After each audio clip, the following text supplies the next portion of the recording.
Okay, let's cover data wrangling with DataFramesMeta. If you come from R, you know that in the tidyverse, there is a package that calls dplyr, which has 50 plus functions, something like mutate, mutate if, mutate f, mutate all, rename with, transmute, transmit if, transmit at, transmit all. And we call those dplyr verbs.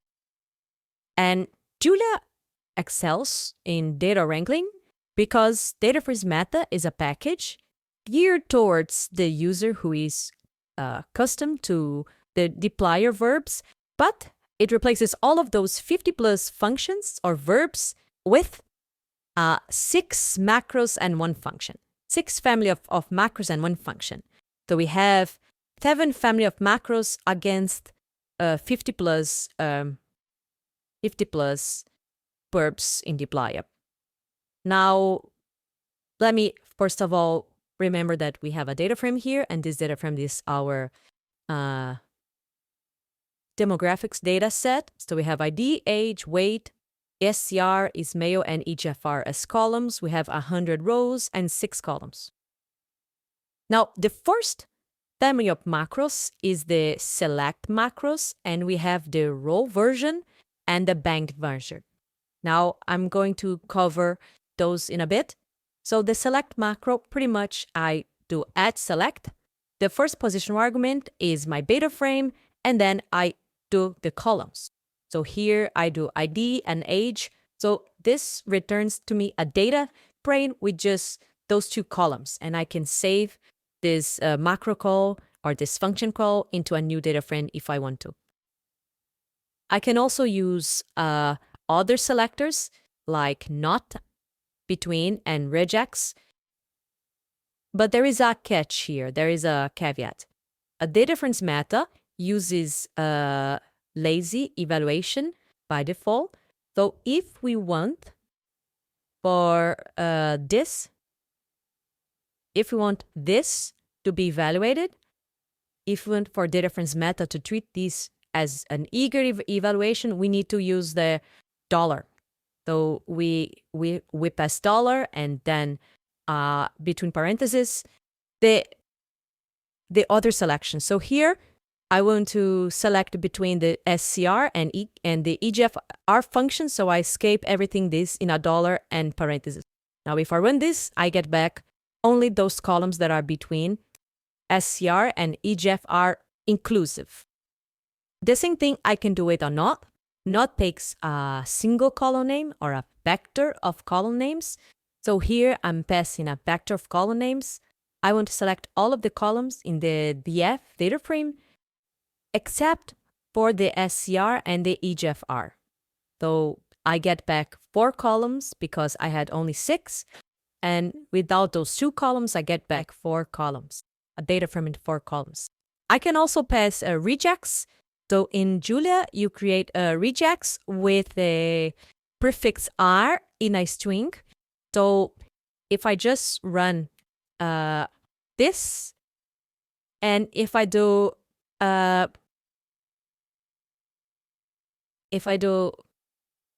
type of this that I just ran, you see that it's a regex. So we can construct regex objects really easy in Pumas doing just the R string literal.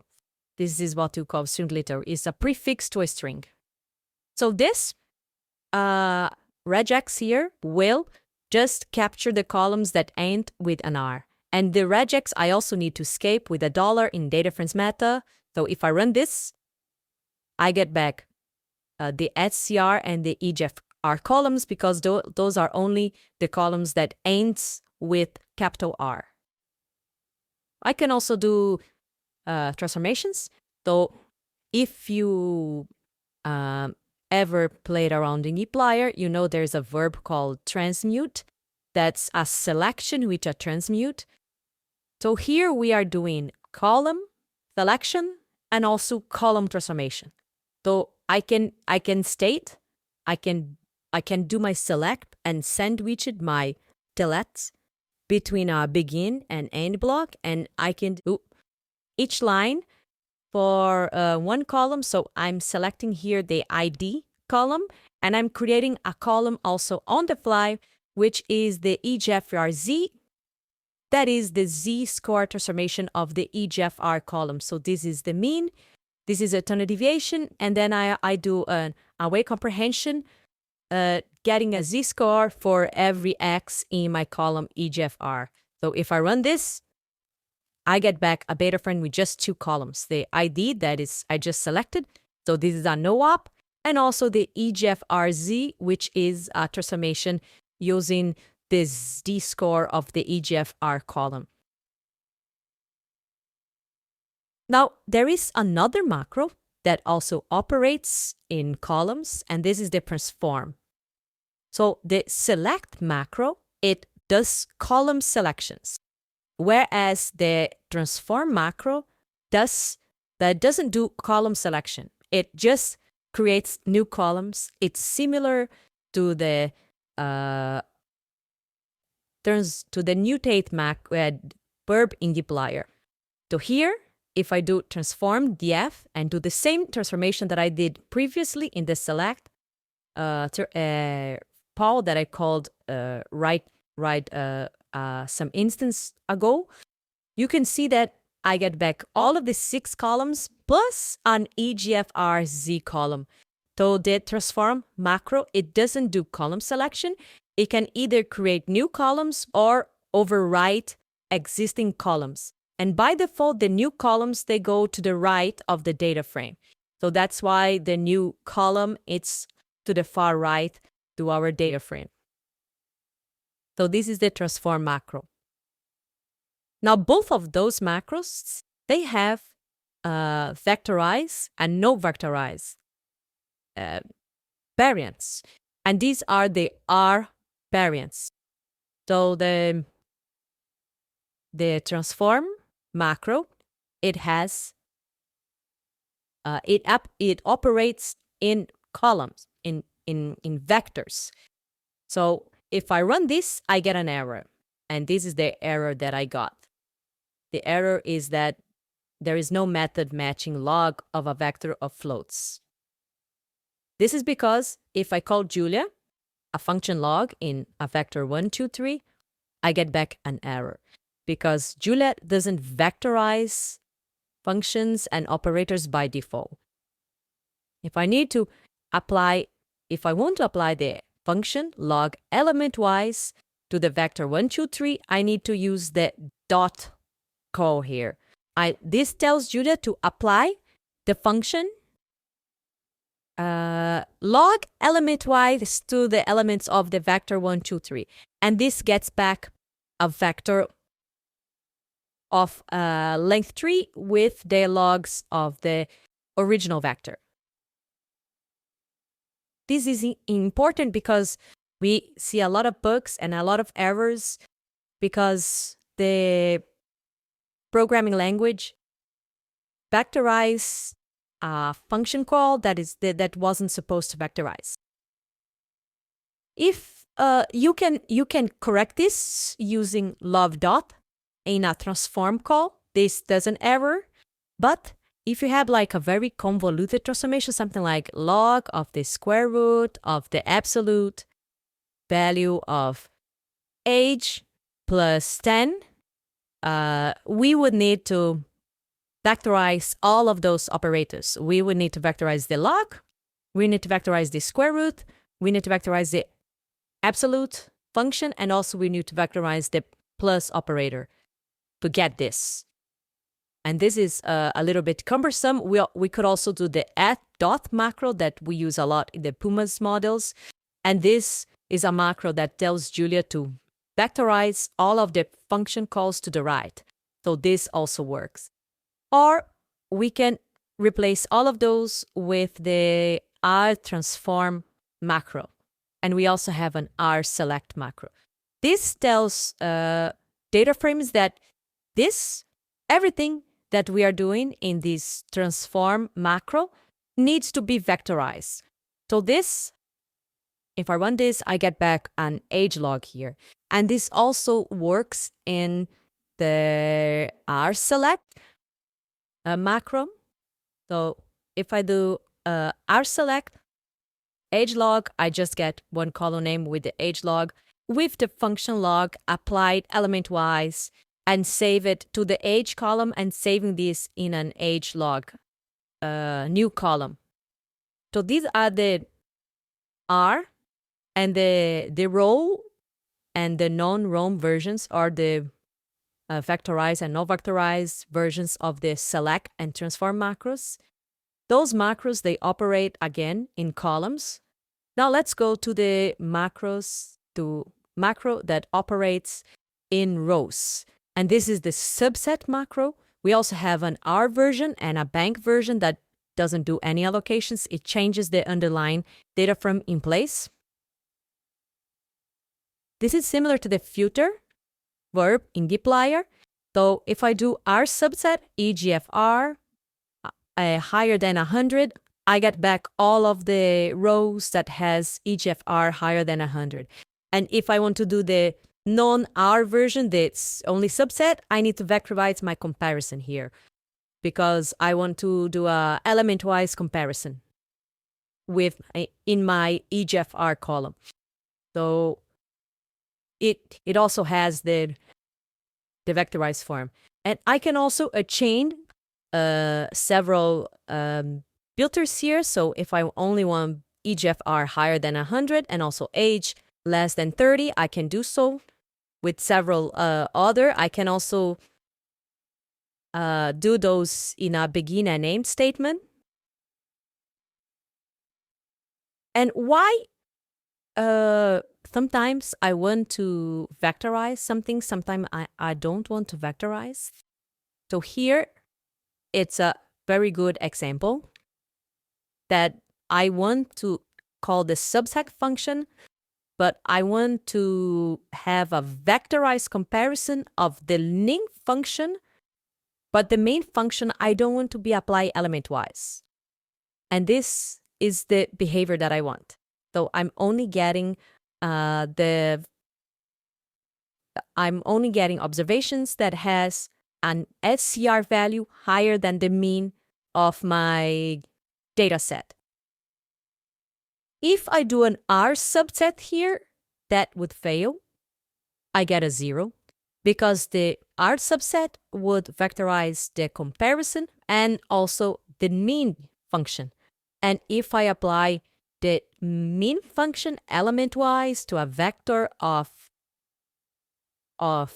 numerical elements, I get back the same vector because the mean of a single element is the element itself.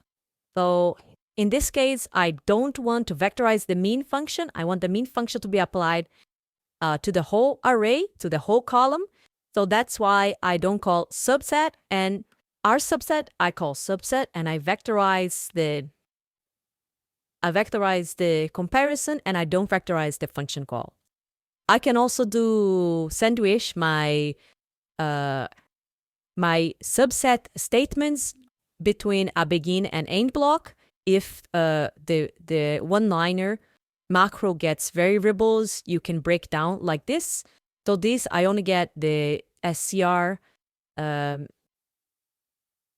observations that are higher than the mean and the EGFR observations that are lower or than the median. So this, we get back only 29 subjects. So that was the order by macro that operates on rows. We already covered macros that operates on columns and rows. Now let's cover a macro that order our data frame. This is the order by, and we don't have a row version of it, so we don't have an R order by. We just have the order by macro, and this is pretty easy, pretty intuitive.